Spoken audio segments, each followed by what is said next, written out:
extra time.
Well, the focus now shifts to the Test series, and here I am at the Basin Reserve, Wellington, where the first Test match of the series between India and New Zealand will be played at the same ground from Friday, the 21st of February. And as you can see behind, the ground looks in perfect shape, although it has been raining since morning. But then talking about the history of this ground, well, this is truly the home of cricket for New Zealand, and because it is the same ground where New Zealand played its first Test match ever against England. And then there are many records that have been associated with this ground. Obviously, the one that comes to mind immediately is the triple hundred that Brendan McCullum scored against India in 2014 series to save the Test match for the Black Caps, and also it was at this very ground where Brendan McCullum became the first New Zealand cricketer to play 100 Test match. So as you can see, there's many history associated with Basin Reserve ground here in Wellington, but there's a special thing happening during the Test match. Obviously, the museum stand, which happens to New Zealand Cricket Museum, will be refurnished, will be reopened for the spectators here during the Test match. And with me to talk more about the museum stand, the ground, a little bit about history about Basin Reserve, I have Ryan Holland, Operations Manager of Cricket Wellington, talking in details. Let's hear what he has to say. Yeah, sure. The museum stand, the original name for it was the Old Pavilion. So in 2012, it was yellow stickered in terms of that it needed earthquake strengthening.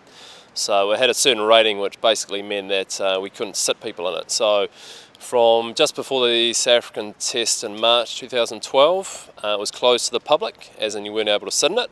You could still go in the museum down the bottom, but basically couldn't sit in it. So a decision was made by the council middle of 2017 to do strengthening work on it, which was basically to bring it up to a certain standard so people were able to sit in it and it could function as a workspace. And as you can see, it's just about complete for the test. So the stand was built in I think the early 20s, so it's just about 100 years old. And the New Zealand Cricket Museum, which was formed, went in there in the late 80s, and a lot of it was formed by Don Neely, who's got the scoreboard named after him in this venue. So it had various sort of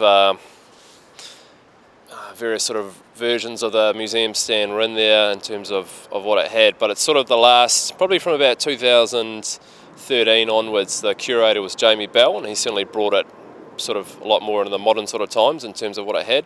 But it's a great attraction in the ground because we have a lot of tourists come through and they're quite keen to have a look at the Cricket Museum, and it's got a lot of history in it. Yeah, I mean it's New Zealand's oldest test venue. It's had more than 50 tests, which I think there's only sort of a select few around the world that sort of reached that bracket. I think New Zealand's had a lot of great success here. Obviously recently there were examples you referred to in McCullum scoring a triple hundred. I think the following test, which was Sri Lanka, BJ Watling and Kane Williamson broke the world record for that partnership. And of course, I think the test following that, we had McCullum becoming the first player to play 100 consecutive tests from his test debut. So there's a lot of history in the ground, as you'd see from the plaques around the ground. But the ground has got a lot of history, and we try to make sure that we show that. And we kind of force the point that it's not just solely a cricket ground either. We've had a lot of sports played here. There was a lot of football, rugby, The two taller blocks have got sort of history boards on front of them, which basically give a history of the ground. But yeah, I mean, it's an iconic venue. It's a test venue where if there's not a game on, pretty much you can walk through any time of the day. It's obviously locked up at night, but there's not too many test venues around the world where you can just stroll through whenever. Probably being from Wellington, I'll be a little bit biased, but I'd say it is, just purely because of the history the ground has. I mean, there's a lot of other venues around New Zealand that have got there, that have come up strong in the last couple of years, Bay Oval and Hagley, and obviously they're a lot more modern, but you know, for history, you'd struggle to beat what the Basin's got. And it's a true cricket ground. You know, you've got your picket fence, you've got your grass embankments, you've got your modern stand and your old stand. So yeah, I think it's somewhere where everybody enjoys watching the game. I think every single seat in the ground you can see the venue. If you're getting food at the front, you can still see as well. So certainly got a lot of character, and I think a lot of Wellington people treasure the ground. Yeah, I'd say it's definitely more of a test venue in that, you know, I think Sky Stadium offers that element of day-night cricket, which if you have certain teams here like India and I think Australia, you want to have that market where you're going to reach the TV market, which is India, and you need lights. But we don't have lights here, but I think, like you said, it's a test venue. It's a pure cricket ground and what it has. And then obviously the Firebirds and the Blaze, so the two domestic teams here, they play all their games here. But it's purely set up for test cricket. Obviously moving forward, you know, one of the things we need to consider is lights, but you know, that's probably a little bit down the track. But I think for the moment, the Basin certainly in the last 5 years is reaching where it needs to be. There's been a lot of improvements in the ground. Obviously done work on the RO Vance stand. They've got a new players pavilion. The scoreboard's been redone. Yeah, and as you can see, you walk around the ground, it looks a lot better than it probably did 5-10 years ago.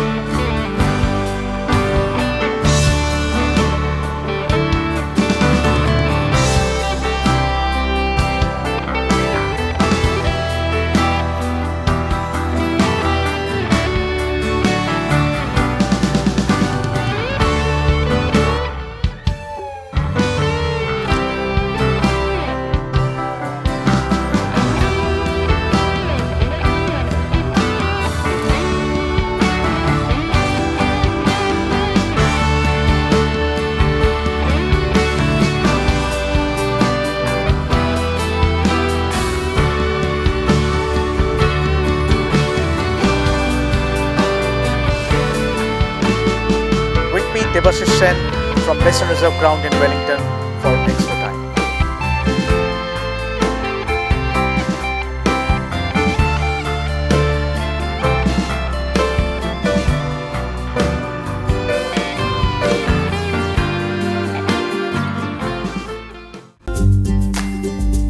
Hit the subscribe option and the bell icon to get all the exclusive sports videos on Extra Time.